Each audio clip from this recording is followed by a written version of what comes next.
Hello বন্ধুরা, আজ করছি কুরকুরে মাখা। তবে আমি একা নয়, আমার সঙ্গে আছে ছোট্ট সোনাই। বলছে কুরকুরে মাখা করে, আমি তাবো। তো সেই ভয়েসটা আমি দিতে পারলাম না, তার সঙ্গে অনেকটা হই হই ছিল, তাই দিতে পারলাম না। আর এই যে দেখো, পাকাপোনা করার শেষ নেই, মানে নিজের সবটা পাকাপোনা করব।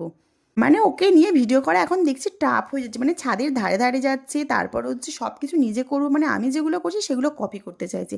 কী যে করি ছোট্ট সোনাইকে নিয়ে, যাই হোক চলো কুরকুরেটা এবার মাখা করা যাক। আমি 2 প্যাকেট কুরকুরে ঢেলে দিলাম এবং সুন্দর করে ভেঙে নিলাম। তারপর শসা কুচি দিলাম, লঙ্কা কুচি দিলাম, পেঁয়াজ কুচি দিলাম, টমেটো কুচি দিলাম। তারপর হচ্ছে মটরশুঁটি ছিল ঘরে, ভাবলাম মটরশুঁটি দিয়েও খাওয়া যায়, তাই মটরশুঁটিকে কয়েকটা ছাড়িয়ে দিয়ে দিলাম। তারপর বিট লবণ দিলাম, আর একটু টমেটো সস দিলেই, নাচিয়ে নিলেই ব্যাস আমার রেডি কুরকুরে মাখা আজকের। এদিকে দেখো না, আমার গলাটা এখনও ঠিক হচ্ছে না। সেই ভাঙা গলা কবে যে সারবে জানি না, এখনও বসে আছে ভালোই গলাটা, কবে যে খুলবে। এই যে আবার পাকাপোনা আরম্ভ। আমি খাইয়ে দিচ্ছি, খাবে না, ও আমাকে খাই দেবে, মানে ও মা হতে চাইছে। তো খেতে তো অসাধারণ হয়েছিল বন্ধুরা, শোনায়ও বলবে কেমন হয়েছে। তোমাদের জন্য রইল আমার অনেক ভালোবাসা।